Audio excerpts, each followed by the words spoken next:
আমি আল্লাহ জানি, আমি আল্লাহ জানি কে জান্নাতি,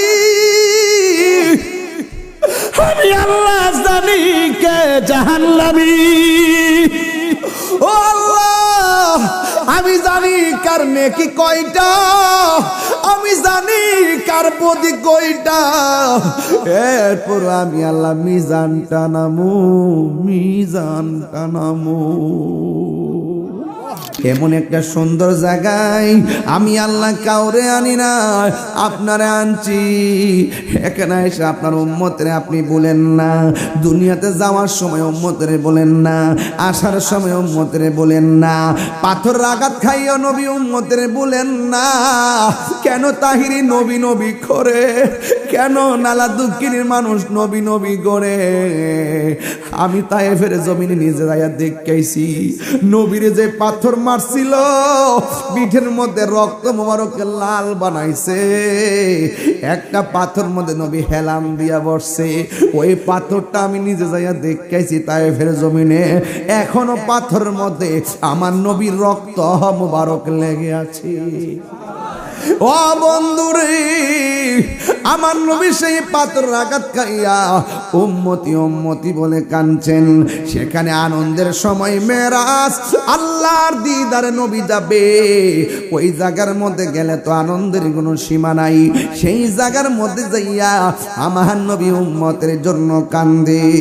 আল্লাহ ডাক দিয়ে কয়, বন্ধু আপনি আর কাঁদেন না, আপনাকে আমি আল্লাহ 5 ওয়াক্ত নামাজ দিলাম আপনার উম্মতের জন্য।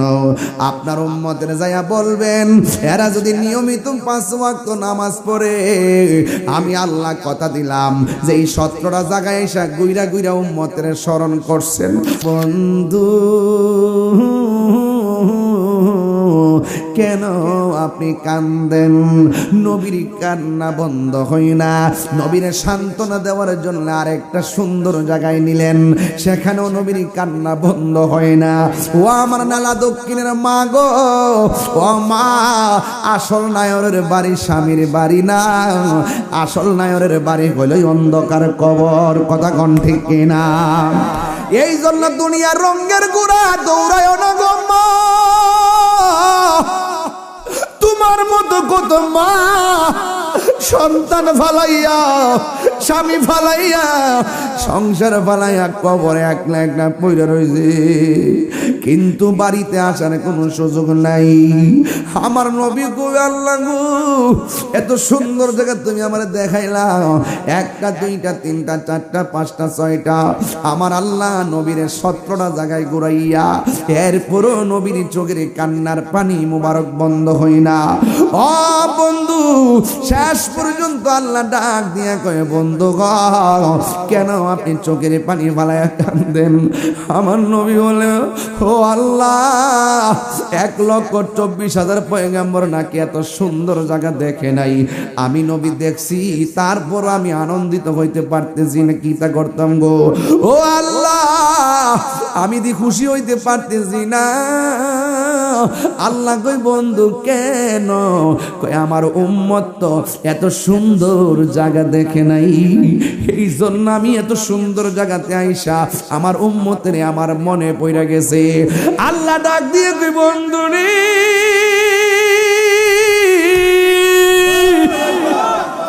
ও বন্ধু আর কান্দেন না, ওরে কঠিন হাসরের দিনে, ওরে কে তরাবে নবী বিনে, দয়া করে তাই গো নবী হাসরের বেলাই বলো না, দয়া হাসরের বেলা পাইলে নিরালাই গো নবী, লাই পাইলে নিরালাই গো নবী, পাইলে নিরালাই। 2 কদমে চুমু খাবো, 2 কদমে চরণ ধুলি মাখে বগাই, পাইলে নিরালাই গো নবী, পাইলে নিরালাই, পাইলে নিরালাই গো নবী। এই জন্য যুবক অনুরোধ করে বলে দিয়ে যাই গো, এমনও হতে পারে আজকের মাহফিলটা কারোর জন্য শেষ মাহফিল। তাই তো আমার নবী, আপনার নবী রাহমাতুল লিল আলামিন বলে, উম্মত তোমরা 5 ওয়াক্ত নামাজ পড়ো। 5 ওয়াক্ত নামাজ পড়লে বান্দা খাঁটি বান্দা হয়। আর 5 ওয়াক্ত নামাজের পাশাপাশি যারা বেশি বেশি নফল ইবাদত করে এরা আর বান্দা থাকে না, এরা আমার আল্লাহর বন্ধু হয়ে যায়। চিৎকার মেরে কন্যা আল্লাহু আকবার। এই জন্য যুবক ভাইয়েরা গো, আমার নবী, আপনার নবী বলেন, আমি যখন মেরাজের মধ্যে গেলাম, যাওয়ার পরে আমি দেখলাম একটা সুন্দর একটা জায়গা। আল্লাহ ডাক দিয়ে, বন্ধু, ও বন্ধু, এই সুন্দর জায়গা আপনারা দেখাইতেছি। এমন সুন্দর জায়গা পৃথিবীর আদম নবী দেখে নাই, ইউনূস নবী দেখে নাই, দাউদ নবী দেখে নাই, ইয়াহইয়া নবী দেখে নাই, সুলাইমান পয়গম্বর দেখে নাই। 1,24,000 পয়গম্বর এই সুন্দর জায়গা দেখে নাই। এই জায়গার মধ্যে পৃথিবীর কোনো ফেরেশতারা কদম রাখে নাই, পৃথিবীর কোনো মানুষ কদম রাখে নাই, পৃথিবীর কোনো নবী রাসূল কদম রাখে নাই, কিয়ামত পর্যন্ত কেউ কদম রাখবে না গো। ও ইয়া রাসূলুল্লাহ, এই জায়গাটা আমি আল্লাহ আপনি নবীর জন্য সাজায় রাখছি। এই জায়গার মধ্যে আমি আপনারে আনছি। ও নালা দক্ষিণের বাবা, কেন আজকে খোলা আকাশের নিচে বসে আছেন? এই ওয়াজটা শুনলে কাটা কাটা দিয়ে উঠবে। Birampur HD media, the Islamic YouTube channel. গাড়িতে এসি ছাড়ার পরও মানে খুব বেশি গরম। বলেন, গরমটা কিন্তু সাধারণ জিনিস না। গরম, অতিরিক্ত গরম হলো জাহান্নামের নিঃশ্বাস। বুঝতে পারছেন? জাহান্নামের নিঃশ্বাস। তো এই জন্য বেশি গরম হলো আমরা বলি যে সহ্য হয় না, বেশি শীত পড়লো বলি যে সহ্য হয় না। আল্লাহ পাক এক এক সময় এক একটা কন্ডিশন দিয়ে আমাদেরকে পরীক্ষা করেন। এই পরীক্ষার মধ্যে ভরসা করবো একজনের, তিনি কে? তো আজকে এই নালা দক্ষিণ আমার খুব পরিচিত এলাকা। ঘাগটিয়া তো আমি সবসময় আসি, মাধবপুর। আর এই এলাকাতে আমি কিন্তু এসে গেছি আরো আগে, এবং আজকে এই মাহফিলটা আগামীতে করার জন্য তারা অনুরোধ করেছেন, যে এটা বাৎসরিক করার জন্য। আমি চেষ্টা করব, কিন্তু আপনারা যেই মানুষগুলো আসছেন সবাই তরিকাপন্থী। এই এলাকায় সুন্নিয়তের বীজ লাগাইছে পেশোয়ারি হুজুর। কথা বলেন ঠিক কি? আমরা তো ফল খাইতে আইছি। যেই টাইমে সুন্নিয়ত কায়েম করছেন পেশোয়ারি হুজুর, সেই সময় সুন্নিয়তের কথা বলা খুব সহজ ছিল না, খুব কঠিন। যাতায়াতের যেমন অসুবিধা ছিল, ওই জায়গাতে হককে প্রতিষ্ঠা করাটাও কঠিন ছিল। আলহামদুলিল্লাহ এখন তো আমরা বলতে পারি এই এলাকাটা সুন্নি এলাকা। কথা বলেন ঠিক কিনা?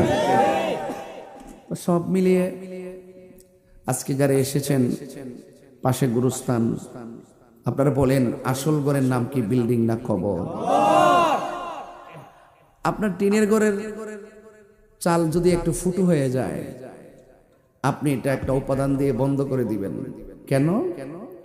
বৃষ্টির পানি যেন ঘরের ভিতরে। এই যে গুরুস্থানটাতে আপনি জানতো, দেখবেন পিপিলিকার গর্ত, পোকামাকড়ের গর্ত দিয়ে অঢেল বৃষ্টির পানি কবরে ঢুকতে ঢুকতে গলা পর্যন্ত হয়ে গেছে, হাড্ডিগুলার ভিতরে ভাসতেছে। আমরা কি আদৌ কি সেই গর্তগুলা বন্ধ করতে গেছি? তার মানে বোঝা গেল ওই জায়গাটা এমন একটা জায়গা, যেই জায়গার কোনো দুঃখের বাঘ, কষ্টের বাঘ, সুখের বাঘ পৃথিবীর কেউ নেওয়ার কোনো ক্ষমতা নাই। তো এই জন্য আমি আপনাদেরকে অনুরোধ করব, ওই জায়গাটাতে যাওয়ার আগে, দেখেন অন্ধকার অন্ধকার হয়ে রয়েছে, এই মানুষগুলো ওখানে পড়ে আছে। ওই জায়গায় যাওয়ার আগে মাঝে মাঝে কোনো মানুষ যদি মারা যায়, তার লাশটা দেখতে যাবেন। যে এই মানুষটা তরতাজা, এই মানুষটা দেখবেন নড়াচড়া করে না। আপনি বসুন, বসে পড়েন, চেয়ারে বসেন, বসলে ভালো লাগবে।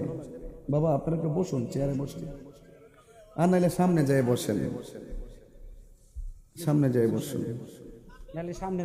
জানগা এখানে সামনে, জানগা সামনে যায় বসেন, জানগা জানগা জানগা জানগা জানগা সব জানগা, আর নাইলে চেয়ারে বসুন। সকলে বলেন আলহামদুলিল্লাহ। ওই জায়গাটা আর এই জায়গাটা কি এক জায়গা? কথা কেন? এখানে যারা আছে সবাইকে মুর্দানা জিন্দা, আর ওখানে যারা আছে ওরা কি মুর্দানা জিন্দা? তো ওই মানুষগুলো আর এই মানুষগুলো কি এক মানুষ? আমাদের এখানে যদি আমাদের এই বাড়িতে যদি আগুন লাগে, আমরা অনেকে আগুন নিভাইতে যাবো যারা জীবিত আছি, আর ওখানে যদি জাহান্নামের আগুন জ্বলে, নিভাইবার কোনো সুযোগ আছে? আজকে আপনারা দেখছেন কিনা জানি না, ঠাডা পইরা বহুত গাছের মধ্যে আগুন ধরে গেছে। ফেসবুক যারা চালান দেখছেন, আমাদের ব্রাহ্মণবাড়িয়া প্রায় 5-6 জন লোক আজকে মারা গেছে, ভৈরবেও মারা গেছে, পত্রিকা দেখছি বজ্রপাতে। ওই দিন দেখছি এর ক্ষেত্রে ধান কাটতেছে, 1-2টা লোক একসাথে ঠাডা পইরা মারা গেছে। আচ্ছা, এই মুহূর্তে যদি আমাদের মৃত্যু লেখা থাকে, আমরা কি বাঁচার কোনো সাধ্য আছে? তাহলে আমি যেটা বলছিলাম যে ওই মানুষগুলো আর এই মানুষগুলো এক জিনিস।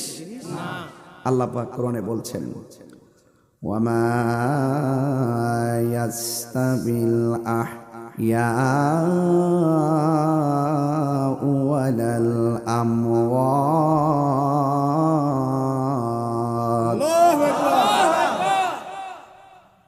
আল্লাহ রাব্বুল আলামিন বলেন, সময় যেহেতু অল্প, আকাশের অবস্থা বলা যায় না, খুতবা না পড়ে আমি আলোচনা শুরু করলাম। আপনারা বলেন, যারা মুর্দা যারা জিন্দা তারা কি এক? এটা আমার কথা নয়, আল্লাহ রাব্বুল আলামিন কোরআনে বলে দিয়েছেন, যারা মৃত যারা জিন্দা তারা কোনোদিন এক হতে পারে না। এই নালা দক্ষিণের মানুষ যদি সবাই দৌড়াইয়া গুরুস্থানে যায়, গুরুস্থানের মানুষগুলো সুখে আছে নাকি দুঃখে আছে আমাদের বলার কোনো ক্ষমতা নাই। ওদের কান্নার আওয়াজ শোনার ক্ষমতা নাই। এখন আপনাদের কাছে প্রশ্ন, কেন সুন্নিরা নবী নবী করে? আমরা যদিও কবর আওয়াজ শুনবো না, কিন্তু আমার নবী আপনার নবী গুরুস্থানের ভিতরে যে আযাব হয়, সুখে কিনা দুঃখে আছে আমার নবী দেখার ক্ষমতা আছে না নাই? আল্লাহ রাব্বুল আলামিন বলেন, ইন্নাল্লাহা ইউসমিউ মান ইয়াশা।